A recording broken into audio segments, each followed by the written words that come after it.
भूत्या चकाशते चित्स्वभावाय भावाय सर्वभावान्तरच्छिदे अनन्तधर्मणस्तत्त्वं पश्यति प्रत्यगात्मना अनेकान्तमयी मूर्ति नित्यमेव प्रकाश्यताम्। पंच परमेष्ठी भगवान के 1008 देवादेव पारसनाथ भगवान के आचार्य भगवान कुंद स्वामी की आचार्य भगवान विशुद्ध सागर जी महाराज की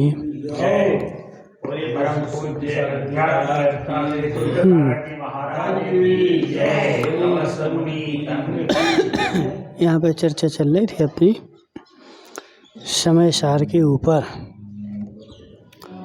और उसमें क्या बताया जा रहा है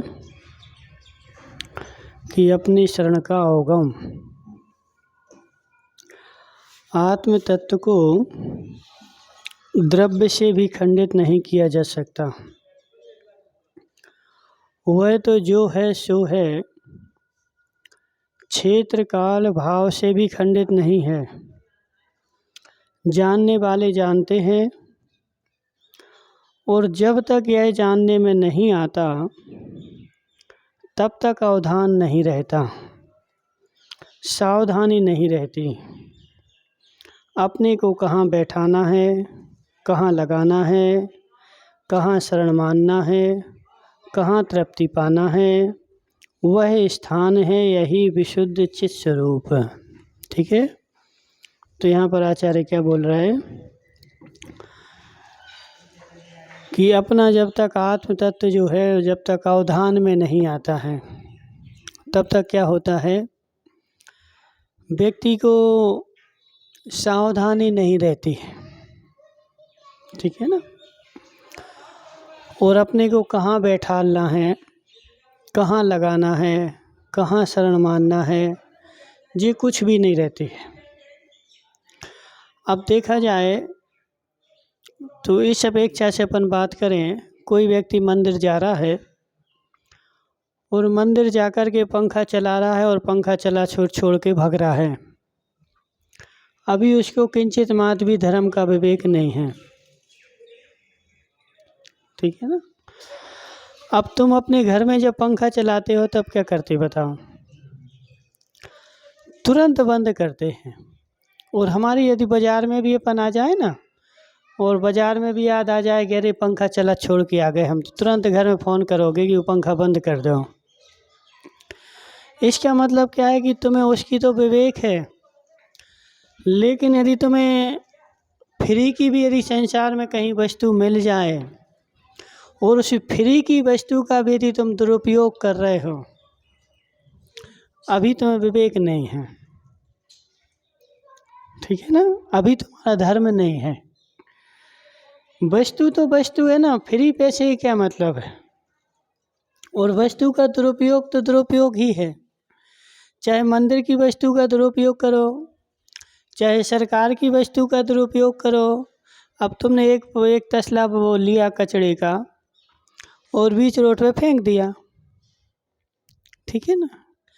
तुम्हारे पास अभी धर्म बिल्कुल भी नहीं है, और जो धर्म है वो माँ ढोंग का है, ढोंग है। ठीक है संजय भाई, क्या मतलब है? अभी तुम्हारे पास धर्म नहीं, भले तुमने 1008 शंकर जी की वंदना कर ली हो, रोज पूजन अभिषेक करते हो, लेकिन अभी तुम्हें अपने स्थान का पता नहीं है। जो कर्म बंद है ना, कर्म बंद है। व्यक्ति धर्म क्यों करता है बताओ? व्यक्ति धर्म क्यों करता है? हाँ, कर्म का बंध मुझे ना हो। ठीक है ना। तो कर्म का बंध मुझे ना हो, और जो पूर्व में अपन ने कर्म बंद करे वे हमारे कट जाएं। तो इसी काम से यदि तुमने एक तसला, देखो बहुत गहरी बात है, एक तसला कचड़े का बीच रोड पे तुमने यदि डाल दिया, अपने दुकान का सारा कचरा निकाल करके बीच रोड पे लगा दिया, तुम्हारा सारा धर्म वहीं स्वाहा हो गया। अभी हम सुबह सुबह जंगल जाते तो क्या होता है कि एक झाड़ने वाला आता है और एक सफाई वाला आता है। तो सरकार के देखो पैसा कितने फ्री में जा रहा है कि झाड़ने वाला सारा कचरा झाड़ करके और नाली में फेंक देता है, और फिर वो नाली साफ करने वाला आता है तो उसमें से वो नाली में से निकाल के रोड पे रखता है। अब देखो क्या चल रहा है तुम्हारा। यानी ये सारी परिणति हमारी घोर पाप बंध की साधन है, वो भी हमारा धर्म है। घर में जो हमने कचरा निकाला ना, उसको कचरा पेटी में डालना भी धर्म है, और नाली में फेंकना अधर्म है। जितना बड़ा धर्म भगवान का अभिषेक करना है, उतना ही बड़ा धर्म घर का कचरा जो है जहाँ व्यवस्थित नाली के वो कचरा पेटी में डालना, वो भी धर्म है। और वो आदमी कौन करेगा जिसके पास विवेक होगा, ठीक है ना। तो यहाँ पे क्या बोल रहे हैं कि अपने आप की जब तक इसको अवधान नहीं होता तब तक सावधानी नहीं रहती। अपने आप को कहाँ बैठालना है, कहाँ लगाना है, कहाँ इसका शरण है। अब मेरी शरण मेरा भगवान भी नहीं है नीरज भाई, मेरी शरण मेरा भगवान भी नहीं है। निश्चय नहीं से देखा जाए तो भगवान भी मेरे लिए अशरण है। अब नवरत्न को नहीं पचेगा। संजय भाई क्या कर रहा है, मोबाइल चला रहा है क्या? बोलो ना। भगवान भी मेरा आश्रय है, भगवान मेरे लिए शरण नहीं है। हाँ, तो व्यवहार छोड़ो ना, क्यों जी रहे व्यवहार में? नहीं, जब तक व्यवहार को मानोगे तब तक तुम्हारा कल्याण होगा नहीं। सुनो हम बता रहे, ठीक है। जब तक व्यवहार में जियोगे तब तक तुम्हारा कल्याण होगा नहीं।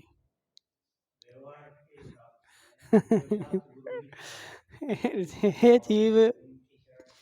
जीव, ये व्यवहार जो है ना अभूतार्थ है, निश्चय न भूतार्थम, ठीक है ना। व्यवहार जो है अभूतार्थ है, व्यवहार करा नहीं जाता, करना पड़ता है, ठीक है ना। व्यवहार की शरण ली नहीं जाती, लेनी पड़ती है, मजबूरी है, ठीक है। मुनिराज रोटी खाते नहीं है, खाना पड़ती है, शरीर चलाना है, शरीर चलाना है, सहना नहीं है, शक्ति नहीं है, इसलिए खानी पड़ती है। तो ऐसे हे जीव, मेरी शरण मेरा आत्मा ही है, देव शास्त्र गुरु भी मेरा शरण नहीं है। लेकिन जब यह जीव अपनी आत्मा में नहीं रह पाता है और उपयोग अशुभ में जाता है, तो अशुभ से बचाने के लिए देव शास्त्र गुरु की शरण लेता है, लेनी पड़ रही है उसको। हाँ। देखो पंचम काल में भी जीव मोक्ष गए हैं, पंचम काल में भी जीव मोक्ष गया है, और पंचम काल से भी मोक्ष जाएंगे। इस भाव में भी एक भवतारी जीव हो सकते हैं, ठीक है संजय भाई। इस भाव में भी एक भवतारी जीव हो सकते हैं। जैसे बहुत सारे लोग क्या बोल रहे थे, अब वो राजनीति की बात है, कि बोले महाराज इससे पहले जो मुख्यमंत्री था या प्रधानमंत्री था, कोई भी था, बोले ये जब सड़कें जो बन रही ना, उनकी योजना वो पहले बना के चला गया था। आज जैसे एमपी में एक बार मुख्यमंत्री बदला, और जैसे ही वो बदला तो महीने भर बाद मतलब सारी रोडों के काम लग गए, सारे रोडों के काम लग गए। अब काम लग गया, दिख रहा कि अरे ये बदल गया तो काम लग गया, ये बदल गया तो काम लग गया, लेकिन वो कागजी कार्रवाई तो इसके पूर्व का मुख्यमंत्री सब करके गया था। सारा टेंडर वगैरह वो दे के गया था, और सारा पैसा फंड वगैरह वो लेके गया था। क्योंकि ऐसा हो ही नहीं सकता कि एक महीने में सारा फंड निकल जाए और टेंडर हो जाए और काम लग जाए। लेकिन तुम्हें दिख क्या रहा है कि इसके आने से हमें वो हो गया, तो ऐसे यदि तुम यहाँ से सीधे विदेह क्षेत्र जाओगे और वहाँ से जाके तुम्हारा सीधा मोक्ष हो जाए, लेकिन उसके पहले का काम तो यहाँ तुम करके गए ना, ठीक है ना। ए? हाँ, वही बोल रहा ना कि विदेह क्षेत्र में जाकर के यदि तुम्हें वहाँ से मोक्ष हो रहा है किसी भी जीव को, तो इसके पहले का काम तो वो यहाँ पंचम काल में करके गया ना, ठीक है ना। तो कारण की अपेक्षा से देखा जाए तो इस पंचम काल में ही मोक्ष होता है। मनफूल लाल जी, नहीं आया समझ में? किसका? कहाँ बताया? शुद्धोपयोग का भाव कौन से ग्रंथ पढ़ लिया तुमने जहाँ बता दिया? कौन से ग्रंथ में बताया? बताओ हमें, ग्रंथ का नाम बताओ।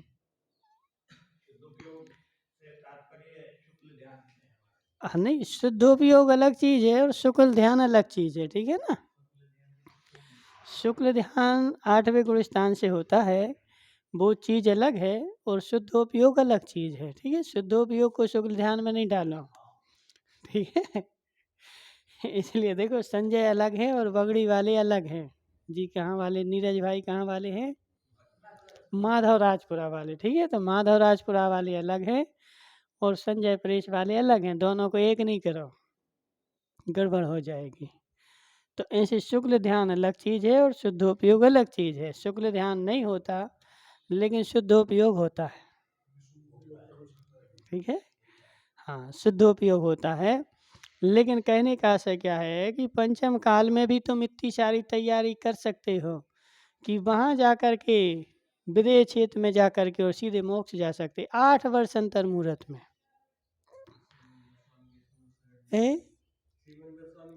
हाँ, तो उसकी तैयारी तो यहीं करनी पड़ेगी ना। हाँ, देव शास्त्र गुरु का अवलंबन है, फिर भी अवलंबन नहीं है। देखो जी, समय सार की विवक्षा चल रही है जी, हमें तुम्हें श्राप का आचार नहीं पढ़ा रहे। समय सार की विवक्षा चल रही है कि देव शास्त्र गुरु का अवलंबन लेता हुआ भी नहीं ले रहा है, लेता हुआ भी नहीं ले रहा है। क्यों नहीं ले रहा है? क्योंकि उसकी दृष्टि में पड़ा हुआ है कि यह भी मुझे छोड़ना है, ठीक है ना। यह भी मुझे छोड़ना है, इसलिए एक प्रकार से लेना पड़ रहा है, लेकिन दृष्टि में तो पड़ा है कि मुझे छोड़ना है, ठीक है। तो यहाँ पे जब समय सार की विवक्षा आएगी तो माँ दृष्टि की विवक्षा आएगी, वस्तु की विवक्षा नहीं आएगी। तो समय सार क्या बोल रहा है कि हे जीव, देव शास्त्र गुरु भी तेरे शरण नहीं है, तेरी आत्मा ही तेरी शरण है और सब तेरे लिए शरण है। और जिसने जिसने उसको शरण नहीं माना है और व्यवहार से देव शास्त्र गुरु को शरण मान रहा है, तो वो भी उसकी शरण कार्यकारी नहीं है।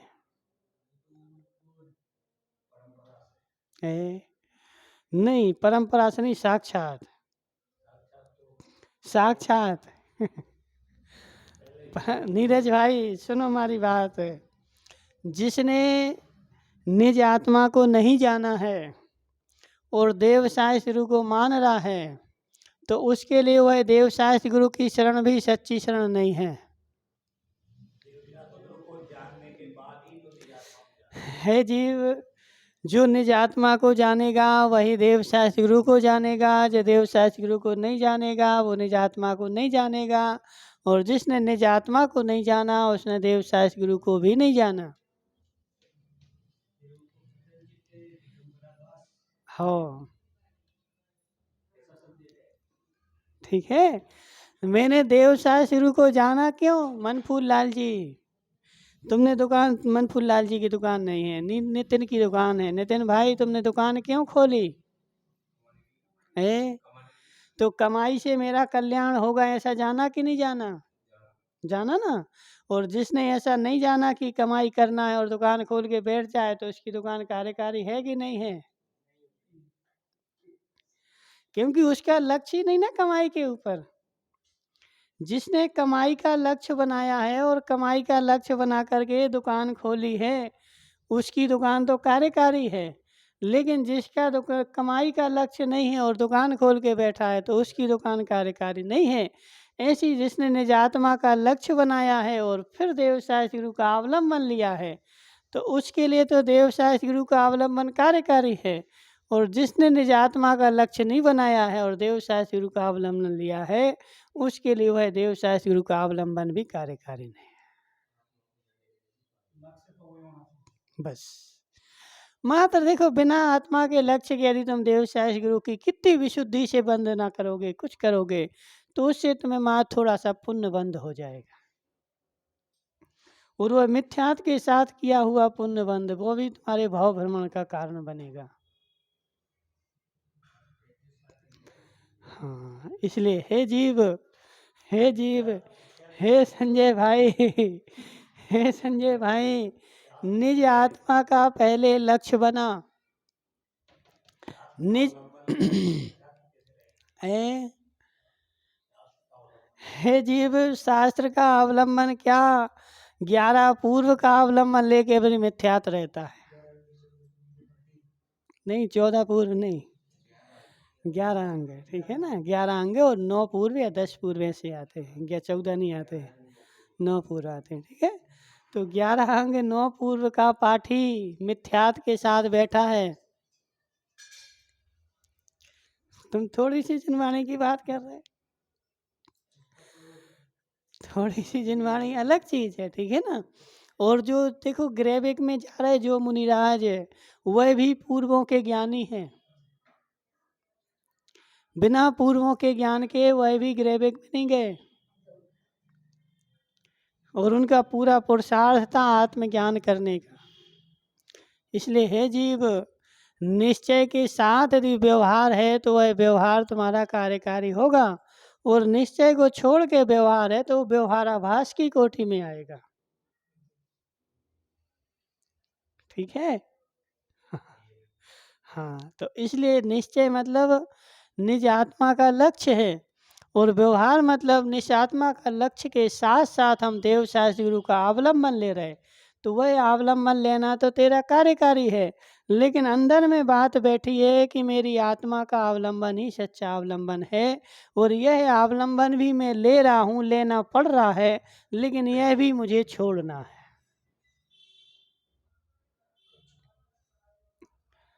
ठीक है।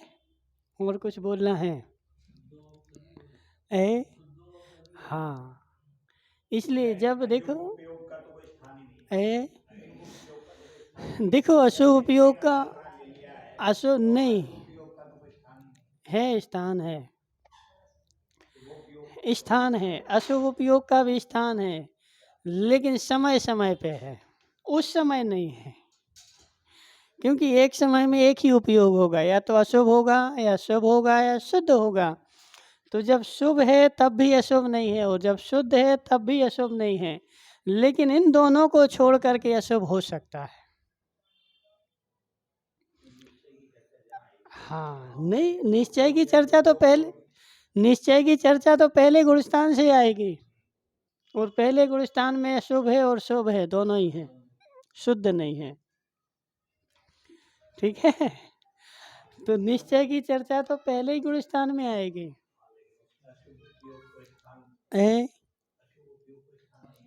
किसको? हाँ, कौन? देखो, जब धारण करेगा तो वो तो एक अलग चीज है। जब नवरत्न टोंगे अब दूध पिएगा तो ताकत अपने आप आएगी, लेकिन जब पिएगा तभी तो आएगी ना। लेकिन पीने के पहले दूध की जानकारी भी तो करेगा ना, और जब जानकारी करेगा तब ताकत नहीं आएगी। ठीक है। अब काला जी जाएं बाजार में, देखें पूरे बाजार में घूम के आए, देखो कितने अच्छे एप्पल रखे, कितना अच्छा पाइनएप्पल रखा, कितना अच्छा कलाकंद रखा, और सारे वस्तुओं की जानकारी कर लें, लेकिन पैसा खर्च करने पड़ेंगे ना खाने के लिए। तो खाएं कुछ भी नहीं, मात्र सब देख करके जानकारी करके आ जाएं, तो जानकारी करने से ताकत थोड़ी आएगी, पेट भूख थोड़ी मिटेगी। ठीक है ना। तो ऐसे वो पहले गुणस्थान में जो जीव है वो निश्चय की, व्यवहार की सारी जानकारी कर रहा है, और जब वो खाएगा तो उसका गुणस्थान उसी समय ऊंचा हो जाएगा।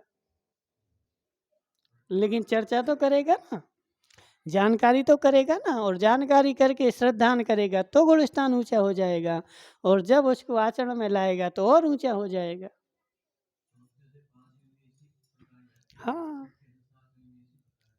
आई बात समझ नहीं आई? ठीक है ना।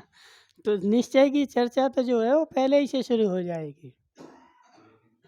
हाँ, लेकिन अभी भी लेकिन है,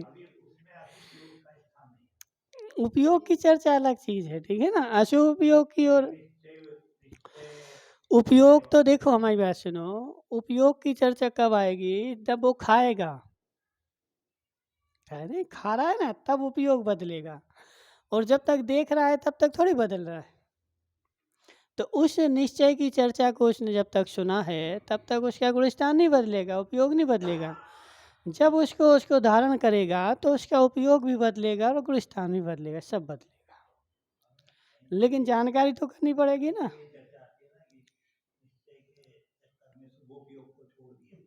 निश्चय के चक्कर में शुभोपयोग को, वो निश्चयाभास था उसका, वो निश्चयाभास था। निश्चय को उसने समझा नहीं था, और निश्चय नहीं समझ करके अनिश्चय का ही निश्चय कर लिया था। ठीक है, पूरा नहीं जाना था, ठीक है ना। जो ज्ञानी जीव होगा वो विवेक पूर्वक, जान पूर्वक, ज्ञान पूर्वक सब करेगा। लेकिन एक देखो, मोक्ष मार्ग प्रकाशक में बात लिखी है कि कोई गधा मिश्री खाने से मर जाए तो मनुष्य मिश्री खाना थोड़ी छोड़ देंगे। कोई गधा को मिश्री खिलाई और मर गया तो सब मनुष्य मिश्री खाना थोड़ी छोड़ देंगे। तो कोई निश्चय की चर्चा करके यदि घर भटक गया तो सब लोग निश्चय की चर्चा करना बंद थोड़ी कर देंगे, ठीक है ना। अब संजय भाई बोले नहीं हमें तो करनी नहीं निश्चय की चर्चा, हमें तो करनी नहीं, तो नहीं करोगे तो तुम भी भटक जाओगे, ठीक है ना। तो इसलिए कहने का आशय क्या है कि उस आत्मा को अपने लक्ष्य में तो बैठालना ही पड़ेगा। हाँ, नहीं समता भाव तो देखिए, सुनो हमारी बात। समता भाव नहीं भी रखोगे तब भी लक्ष्य में आ जाएगा। हो जाएगा उपयोग। सुनो, नहीं आएंगे अपने आप, सुनो हमारी बात सुनो। सम्यक दृष्टि जीव आत्मा को लक्ष्य में रखे है कि नहीं? आवृत्ति है, आवृत्ति है। हमारी बात तो सुनो, आवृत्ति है, किंचित मात्र भी उसके पास व्रत नहीं है, और व्रत नहीं होने के साथ साथ वह अभी नरक भी जाने वाला है। अब बताओ, ठीक है, एक भूमि का जन क्षमता ठीक है, ठीक है ना, क्षमता है, लेकिन वो भूमि का जन ठीक है, ठीक है। उसकी जो भूमिका है उस जन ने क्षमता, मतलब यहाँ पर अपन देखें तो कसाय का समन, ठीक है ना। तो उसकी भूमिका जैसी है, उसकी भूमिका के अनुसार उसके कसाय का समन हो जाएगा। पहले गुलिस्तान में भी कसाय का समन हो जाएगा, पहले गुलिस्तान में भी कसाय का समन हो जाएगा, ठीक है ना।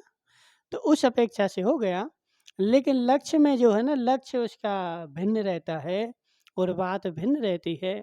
अभी जब अपन शास्त्रों को पढ़ेंगे तो सम्यक दृष्टि जीव भोग भोग रहा है, भोग छोड़े नहीं उसने भी है, हाँ भोग भोग रहा है। लेकिन भोग भोगते हुए भी अंदर में वह इसको ऐसा लग रहा है कि जी हम कहाँ क्या कर रहे हैं, उस वस्तु का अनुभूति कर रहा है, आनंद की अनुभूति नहीं कर रहा है। किसकी अनुभूति कर रहा है कि जी हम खोटा काम कर रहे हैं,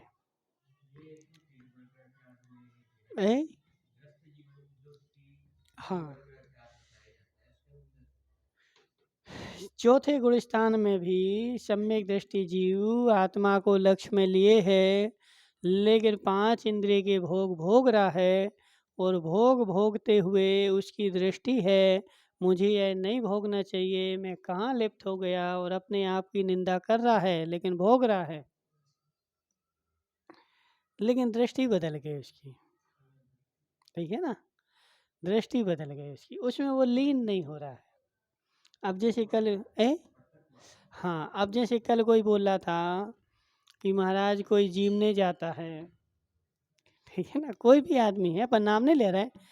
अब जिमने जाता है और जीवन में यदि तुमने उसको पूरी परोस दी तो 50 गालियां देता है। हाँ, शुरुआत में कि हम जिम नहीं आए, तुमने पूड़ियाँ कैसे परोसी हमें? मिठाई परोसनी थी पहले, मिठाई जब जिम नहीं आए तो मिठाई मिलनी चाहिए, तुमने पूरियाँ पूरियाँ परोसी, पूरियाँ तो हम घर में खा लेंगे। तो इसका मतलब क्या है कि वो उस मिठाई में अभी घोर तरह से लीन है।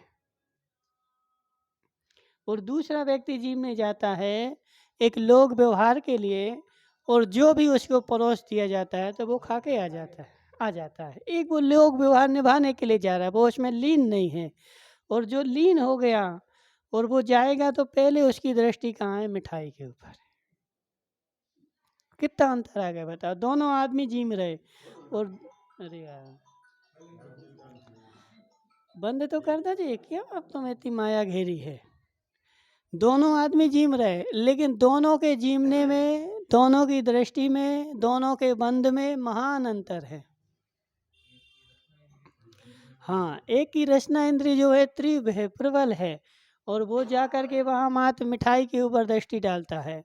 और दूसरा जो है एक मात्र लोक व्यवहार निभाने के लिए जा रहा है, लोक व्यवहार नहीं छोड़ पा रहा है इसलिए जा रहा है, और जा कर के जो भी उसको परोस दिया जाता है वो खा लेता है। वो अल्प मात्रा में खा के भी आ जाता है, संतुष्ट हो जाता है। हमें नहीं खाना 50 प्रकार की मिठाई, हमें क्या खाना है? एकमात्र लोक व्यवहार निभाना है, तो सादा भोजन खा के फ्री हो जाए। कितना अंतर आया? तो ये अंतर क्यों आया? क्योंकि दृष्टि बदलने मात्र से इतना सारा अंतर आ गया। तो ऐसे जब सम्यक दर्शन होता है, तो सम्यक दर्शन में क्या होता है? सम्यक दृष्टि बोलते हैं। अभी वो आवृत्ति है, उसके क्रियाकलाप नहीं बदले, मात्र क्या बदला है? अंतरंग की जो दृष्टि थी ना, वो दृष्टि सुधर गई। और जब अंतरंग की दृष्टि सुधर जाएगी तो बहिरंग में सुधरने में ज़्यादा समय नहीं लगेगा, ठीक है ना। अंतरंग की दृष्टि जब अपनी सुधर जाएगी तो बहिरंग से अपन को सुधारने में ज़्यादा समय नहीं लगेगा। और वो अंतरंग की तो सुधरी नहीं है, बाहर से सुधारेंगे तो वो सुधरने वाली है नहीं है। वो जैसे वो बोल रहे थे ना कल अशोक जी, बोले महाराज छोड़ देते हैं, फिर महीने 2 महीने बाद फिर मन चला जाता है और टूट जाता है। क्यों टूट जाता है? क्योंकि वो तुमने मात्र बाहर से सुधारी थी, अंतरंग से नहीं सुधारी थी। यदि अंतरंग की दृष्टि सुधर जाए और बाहर से नहीं भी सुधरे तो बाहर की सुधरने में ज़्यादा समय नहीं लगेगा। राजू भाई पार्सोलिया, ठीक है ना। लेकिन वो समस्या क्या होती है कि अंतरंग की दृष्टि से सुधरती नहीं है और अपन बाहर की सुधारने में लगे रहते हैं। तो बाहर की कितनी सुधारो, अंदर से तुम्हारा मकान तो खोखला है और बाहर से तुम कलर पोतने में लगे हुए हो। पोत दो उसका अच्छा कलर, कितने दिन चलेगा? कितने दिन चलेगा बताओ? वो तो थोड़ा सा पानी गिरेगा वो कलर फिर बह जाएगा, और थोड़ी हवा चलेगी तो सारा का सारा मकान ही बह जाएगा। इसलिए यदि अंतरंग से जो दृष्टि है, अंतरंग की तुम्हारी परिणति है, यदि वो अंतरंग से बदल जाए तो बहिरंग से बदलने में फिर ज़्यादा समय नहीं लगेगा, वो अपने आप बदल जाएगा, ठीक है ना। तो इसलिए दृष्टि तो उसी पे रखनी है, और उसी पे दृष्टि रख करके अपन को जो बहिरंग में देव शास्त्रु का अवलंबन लेना पड़ रहा है, वह भूमि का जन अपनी अवस्था है और उस भूमि का जन अपन ले रहे हैं, लेकिन वो हमारा लक्ष्य नहीं है, ठीक है ना। ऐसी दृष्टि होनी चाहिए। और वो भी फिर स्वच्छंदी हो गया, जिसने बाहर से भी अवलंबन छोड़ दिया तो वो निश्चयाभासी हो गया, ठीक है ना। अब जैसे अपन रोटी खा रहे हैं, अब रोटी खा रहे हैं तो क्या है कि रोटी खा नहीं रहे, खानी पड़ रही, संसार चलाने के लिए या संसार में जीवित रहने के लिए रोटी खानी पड़ रही। ऐसी दृष्टि बनाएगा और खानी पड़ रही और खाएगा। लेकिन कोई स्वच्छंदी होकर के रोटी खाना छोड़ दे तो मरेगा, असमय में मरेगा ना। क्योंकि स्वच्छंदी हो गया कि मेरा स्वभाव तो रोटी खाना नहीं है, इसलिए मैं रोटी नहीं खाऊंगा, तो मर जाएगा। लेकिन वो चीज़ ये है कि अभी दृष्टि में बनाने की, मेरा स्वभाव जो है ये सब खाना पीना नहीं है, और ऐसा जब स्वभाव बनेगा पुनीत संगी, तो अपने आप जो है ना बाहर की लालसा जो है अपने आप कम सीमित हो जाएगी, कम हो जाएगी। उतना खाएगा जितने ये शरीर चल जाए। ठीक है ना? ए काया नहीं 525 की नहीं थी, वो तो 4-6 हजार धनुष की थी भोग भूमि में। जी तो 525 तो जो है ना, जी तो कर्म भूमि में आ गई। ठीक है ना, कर्म भूमि में 525। हाँ नहीं नहीं, देखो सबसे पहले कितनी थी, 6 हजार धनुष थी पहले काल में। फिर जैसे जैसे काल घटता गया तो वो घटते घटते घटते घटते घटते घटते कितनी आ गई, तो 500 आ गए, और जैसे 500 आई तो कर्म भूमि शुरू हो गई। हाँ, तो वो क्या हो गई कि कर्म भूमि शुरू हो गई।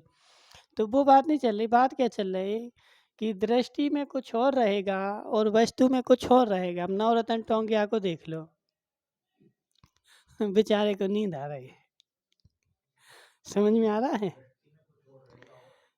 परिणति में कुछ और रहेगा।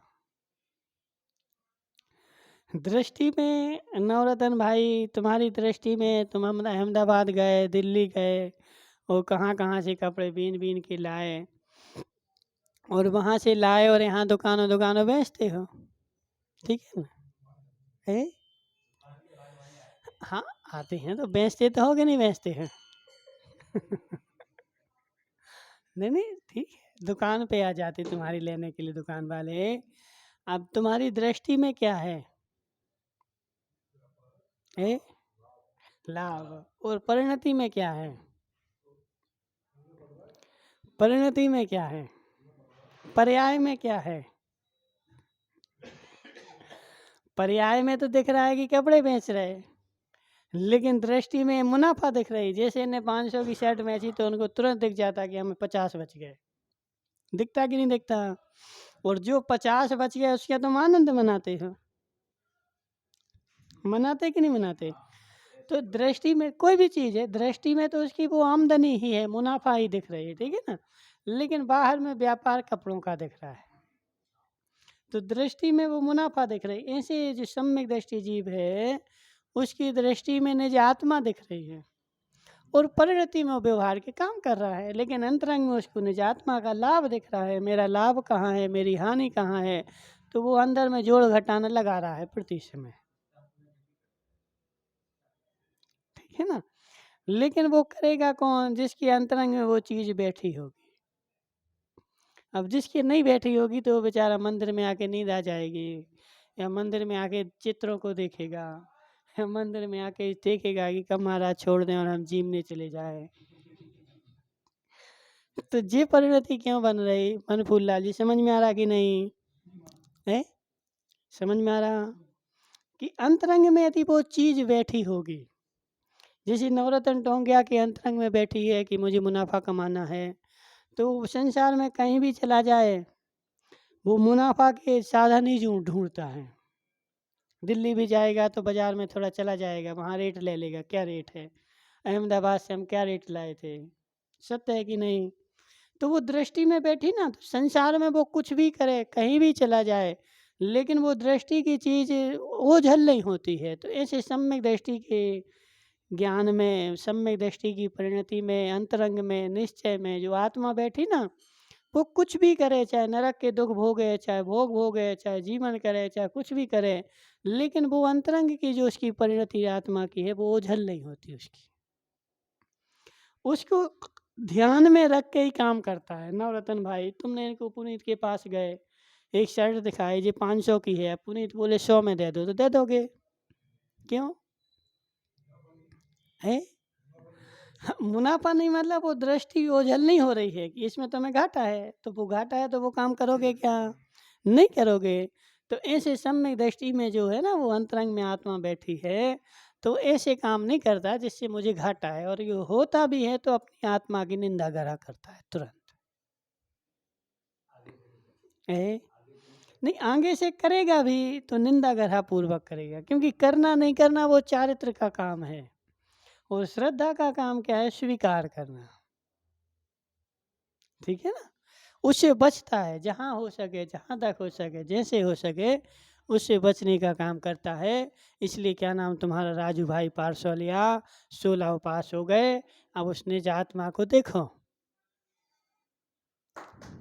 ठीक है? निज आत्मा पे दृष्टि डालो, उसके कल्याण का मार्ग प्रशस्त करो। उसका कल्याण मेरा कैसे हो, उसकी हानि मेरी नहीं होनी चाहिए। ठीक है? तो यहाँ पे वही बात चल रही कि कहाँ तृप्ति पाना है। आगे बात, मुझे तृप्ति कहाँ पाना है? उसको तृप्ति नहीं होगी व्यापार में, उसको तृप्ति नहीं होगी कमाई में। करेगा, ऐसे नहीं कि नहीं करेगा, लेकिन तृप्ति नहीं होगी। हाँ, वह स्थान है यही विशुद्धि चित स्वरूप। इसकी निरंतर आराधना से समस्त बंधन अवश्य कट जाते हैं। यदि इसकी निरंतर आराधना करेगा तो समस्त बंधन इसके अवश्य कट जाते, बंधन रहेगा ही नहीं। ठीक है? हाँ, मन क्या नाम तुम्हारा पार्सौलिया जी, समझ में आ रहा कि नहीं? क्या आ रहा बताओ? ठीक है? साधारण ज्ञान, सुनो, बहुत अच्छी चर्चा आ रही है यहाँ पे। साधारण ज्ञान, पर्याय ज्ञान, स्वरूप ज्ञान और भेद विज्ञान। काला जी सुना कभी नहीं सुना है? साधारण ज्ञान, पर्याय ज्ञान, स्वरूप ज्ञान और भेद विज्ञान, 4 चीजें आ गई। ठीक है? अब इन 4 चीजों का यहाँ पे व्याख्यान हो रहा है। पहले रागी संगी 4 चीजें समझ लो, कौन कौन सी बोलो? है? हाँ। भेद विज्ञान। ठीक है? आज याद कर लेना। पहले नाना प्रकार के ज्ञान से एक साधारण ज्ञान करना आवश्यक है। क्या करना आवश्यक है? अब तुम बोलते महाराज तुम्हें कहाँ से पता जी, ऐसे कैसे पता, तुमने ऐसे कहाँ से जाना? तो जिसको साधारण ज्ञान नहीं होगा उसको पर्याय ज्ञान भी नहीं होगा। पहले प्रत्येक वस्तु का साधारण ज्ञान करना आवश्यक है। संजय भाई, पहले प्रत्येक वस्तु का साधारण ज्ञान करना आवश्यक है। बिना साधारण ज्ञान के वह तुम्हारा पर्याय ज्ञान, विशेष ज्ञान, भेद विज्ञान नहीं होगा। अज्ञानी जीव इन्हीं में लिप्त होकर के इनमें भटकता रहेगा। तो इसलिए पहले प्रत्येक वस्तु का साधारण, बंद करो ना इसको, कौन का है? ठीक है, सुनो हमारी बात। पहले नाना प्रकार के ज्ञान से एक साधारण ज्ञान करना आवश्यक है। पश्चात पर्याय भेद की मुख्यता से यह संसारी है, यह मुक्त है, यह जीव समास है, यह गुणस्थान है आदि ज्ञान करना चाहिए। पहले तो कौन सा ज्ञान करना है? साधारण ज्ञान करना। प्रत्येक वस्तु का, प्रत्येक द्रव्य का पहले साधारण ज्ञान करो, और साधारण ज्ञान के बाद फिर उसका पर्याय ज्ञान करो। यह संसारी है, यह मुक्त है, यह नवरत्न है, यह संजय है, यह कौन है, इसकी परिणति क्या है, इसका पर्याय स्वभाव क्या है, इसका द्रव्य स्वभाव क्या है, ये सारी चीज़ें जाननी पड़ेगी। ठीक है? अब काला जी बोले महाराज अब हमें तो नोट ही नोट जानना है, हमें क्या संसार की चीज़ें जानना। तो नोट ही नोट जानने से काला जी कल्याण नहीं होगा। ठीक है? फिर वस्तु के स्वरूप का द्रव्य गुण पर्याय की शैली से ज्ञान करना चाहिए। फिर वस्तु का जो स्वभाव है ना, ये कोई भी वस्तु है उसका द्रव्य से, गुण से, पर्याय से ज्ञान करना चाहिए। अब काला जी का द्रव्य क्या है? बोलो संजय भाई, काला जी का द्रव्य क्या है? काला जी का द्रव्य क्या है?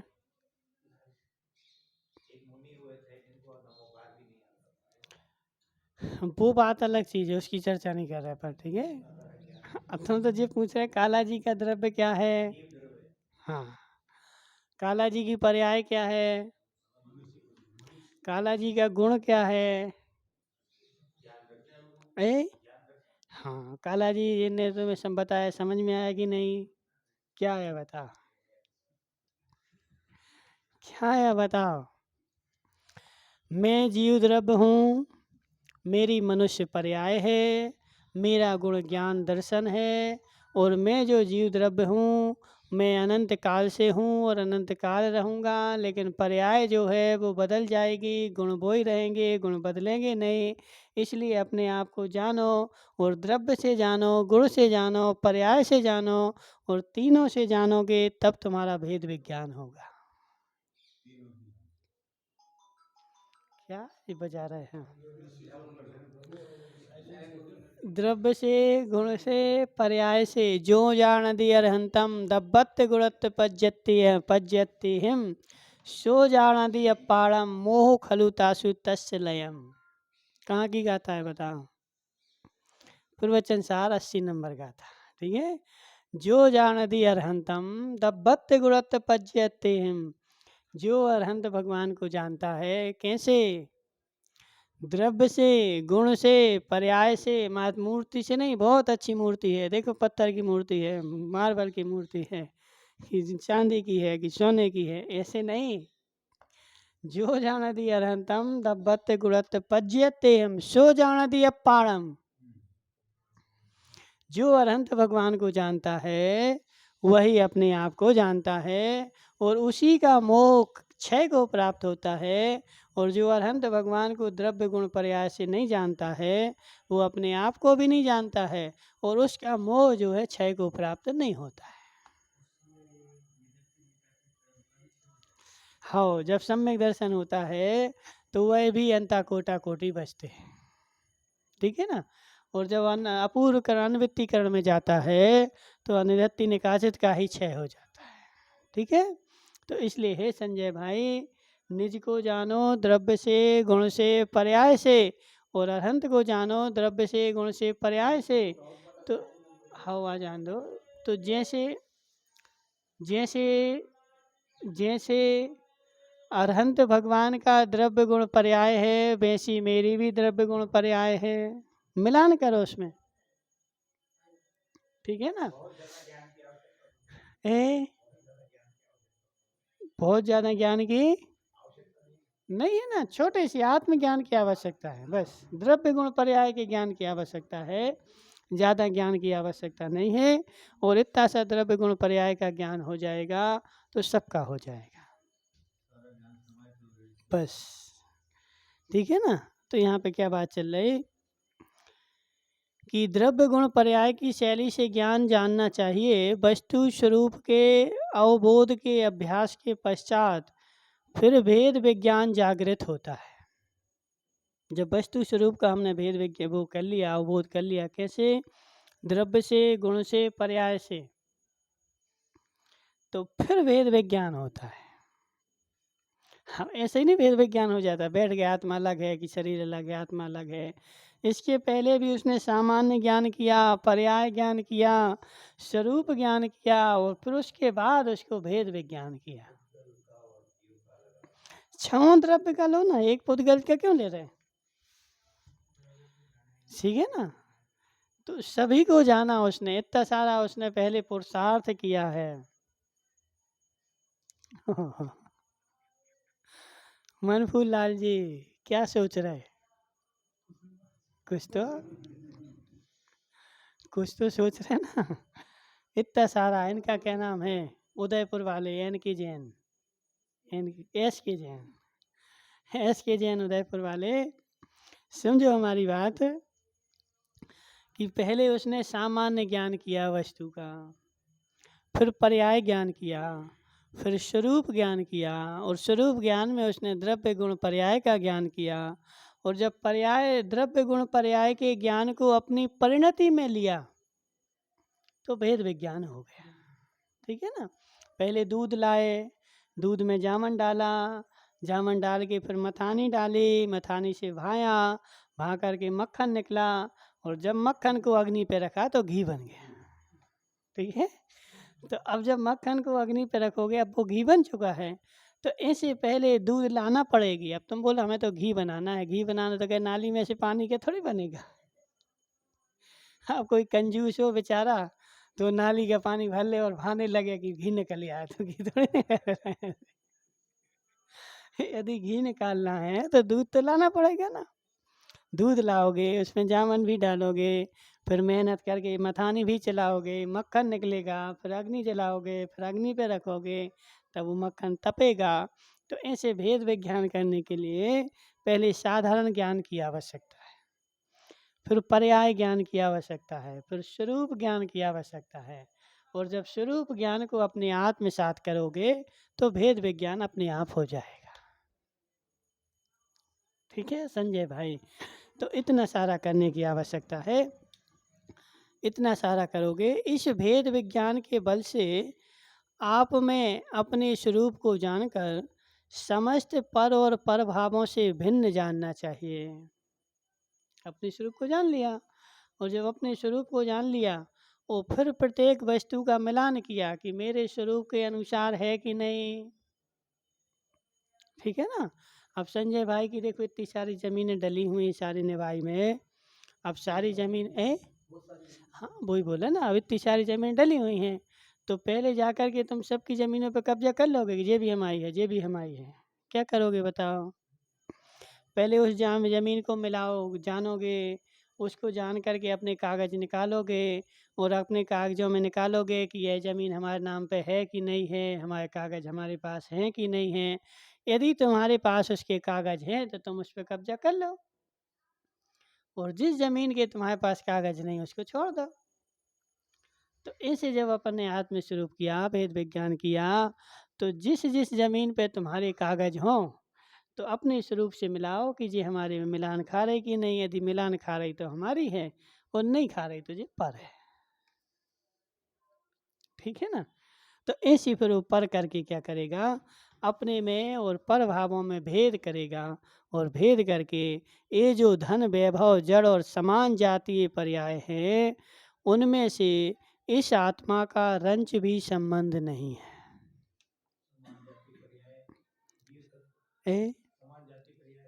हाँ, समान जाति पर्याय नीरज भाई बोलो कौन कौन सी हैं? हाँ ठीक है ना। समान जातीय पर्याय मतलब जो हम हैं और हमारे जैसे जो स्त्री पुत्र वगैरह हैं, तो वो समान जाति पर्याय हो गई। ठीक है, तो वह समान जाति पर्याय का मेरी आत्मा से रंच मात्र भी संबंध नहीं है। राजू भाई पार्श्वलिया, ऐसा ध्यान करो, समान जाति पर्याय से मेरा रंच मात्र भी संबंध नहीं है।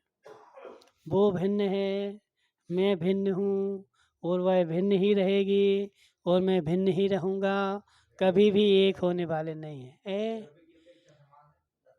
हाँ, द्रव्य की अपेक्षा समान होके भी असमान है। द्रव्य की अपेक्षा समान होके भी सादृश्य अस्तित्व की अपेक्षा समान है, लेकिन स्वरूप अस्तित्व की अपेक्षा भिन्न भिन्न है। ठीक है, समान होके भी असमान है। संजय भाई, समान होके भी असमान है, बोलो ना कुछ। अभी तो बोल रहे थे कि सादृश्य अस्तित्व की देखोगे तो समानता दिखेगी, लेकिन स्वरूप अस्तित्व को देखोगे तो भिन्नता दिखेगी। इसलिए मेरे जैसा भी है लेकिन मेरा नहीं है,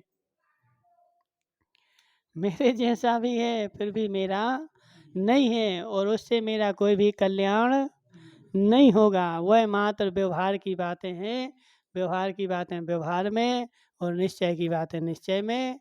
अपने निश्चय से एकमात्र मेरा आत्मा ही शरण है, इसके अलावा कोई भी मेरा शरण नहीं है संसार में। तो फिर वो भी मेरी शरण नहीं है। हाँ, समानता के अनुसार शुद्ध निश्चय से देखेंगे तो उसमें सादृश्य अस्तित्व बन जाएगा, लेकिन वो भी मेरी शरण नहीं है। हाँ, इन सब की शरण छोड़ करके जब जीव निज आत्मा की शरण लेता है तभी उसको शुक्ल ध्यान होता है। जब तक इनकी शरण लिए रहता है तब तक शुद्ध ध्यान की श्रेणी पे नहीं चढ़ता है। ठीक है ना। तो उस लक्ष्य को तो लक्ष्य में रखना पड़ेगा ना। हम तुमसे ये नहीं बोल रहे कि तुम आज ही छोड़ दो, ठीक है ना, आज छोड़ो नहीं, लेकिन लक्ष्य की बात जो है उसको लक्ष्य पे। अपन संसार में क्यों भटक रहे? क्योंकि वो पे एक गीत आता है, भूल कर अपना घर जाने कितनों के घर मुझको जाना पड़ा। तो अपन संसार में क्यों भटक रहे? क्योंकि लक्ष्य को भूल गए ना। अब कोई व्यक्ति जयपुर चला जाए और जयपुर जाकर के भूल जाए कि हम कहाँ से आए, कहाँ जाना है, तो क्या करेगा फिर बताओ? वहीं भटकेगा गलियों में, पता ही नहीं उसको कहाँ से आए, कहाँ जाना है। तो ऐसी हमारी स्थिति है कि हम क्या अपना लक्ष्य भूल गए, और लक्ष्य भूल करके और संसार में भटक रहे। जहाँ जाते हैं उसी को जोड़ना प्रारंभ कर देते हैं, फिर यहाँ से जाते हैं दूसरी जगह जाते तो वहीं के हो जाते हैं, क्योंकि हमें अपना लक्ष्य पता नहीं है ना। ठीक है ना, नवरत्न टोंगिया। तो इसलिए अपना लक्ष्य जब तक याद नहीं रहेगा तब तक हमारा कल्याण नहीं होगा। इसलिए हमारा लक्ष्य मात्र एक आत्मा है और वही मेरी शरण है। उसको लक्ष्य में रखो और उसको लक्ष्य में रख करके फिर व्यवहार के काम करो तो काम चलेगा। और उसको लक्ष्य के छोड़ करके व्यवहार के काम करोगे तो तुम्हारा काम होने वाला नहीं है। इसलिए हे जीव, निजात्मा ही शरण है और सब अशरण है। बोले शांतिनाथ भगवान की।